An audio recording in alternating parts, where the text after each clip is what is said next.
Alright, well, I got some ammo I'm gonna try out here. It's the guy down at the gun store was really telling me this stuff shoots good. He showed me some groups he shot with it, and they were pretty little, so I'm gonna give that a try. Norma 22 Match.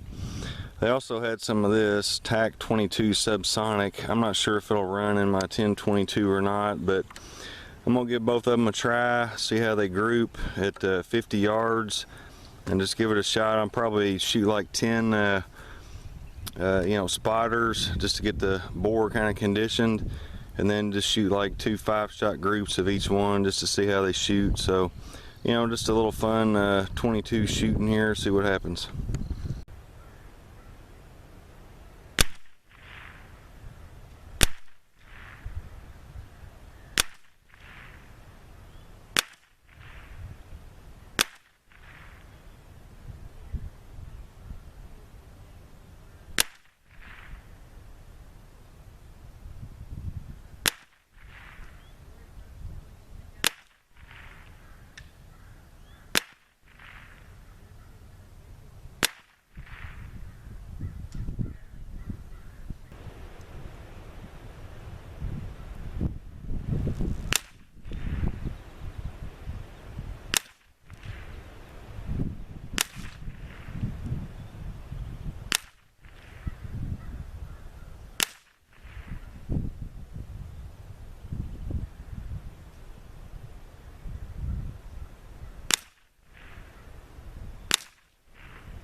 Alright, well, James down at the gun store, he wasn't telling me no fibs. This stuff is some good shooting ammo, The Subsonic is shoots really well. We'll talk about that first. I mean, basically, most of these groups are less than, that was my best one. That's about a 1/2 inch.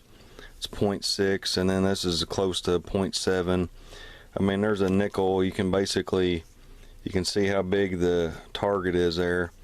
And you can basically cover the groups, these two up, with a nickel. This one's a little bit bigger, but, and there's a dime. You can't quite cover them up with a dime. You can still see just a little bit of that one, but that was at 50 yards, and this is some really good shooting ammo. I was worried it wouldn't cycle, but it did. It cycled just fine. I didn't have any trouble cycling, feeding, or anything. And then, let's see. Well, actually, this group here, this was kind of like my cider group, really. So, I mean, honestly, that ain't bad for cider group. But this is the, upside down. This is the Match 22, and this is what I was excited to try because this is what he was saying shot really well for him. And this shot really well in that gun for me. I mean, as you can see, that's 0.38 inches right there. There's a dime, cover that up. 0.4 inches down here. Really, these two groups were really close. I did some ciders. You can see I tore the middle out of that. But I shot these two, then I went back and I shot 2 more, and for some reason my last group down here wasn't the best. I had a flyer right there. If it wasn't for the flyer, it would have been right in there with the rest of them. But that one's a little bit over 1/2 inch. But these two, I mean, that's 0.4 inches right there. You cover it up with a dime. 0.38, easily cover that up with a dime. So yeah, this is like my new favorite go-to 22 ammo. The SK semi-auto, this has been my go-to, for the last year or so. And honestly, this shoots really well. Maybe just a hair better than this. I have had some like 1.25 inch groups out of my other rifle with this, but out of the one I was shooting today, that Keystone Barrel, I've really not had much better groups than that.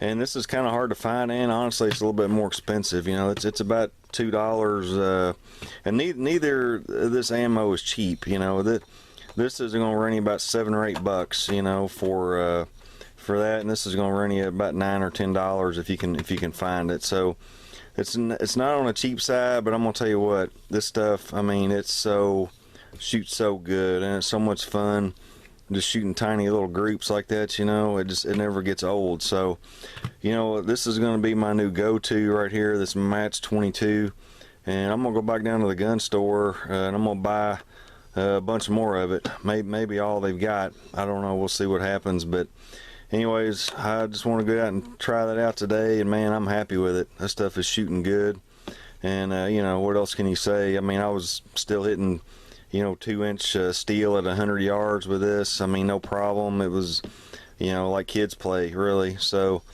anyways, there we go. Thanks for watching, and we'll see you on the next one.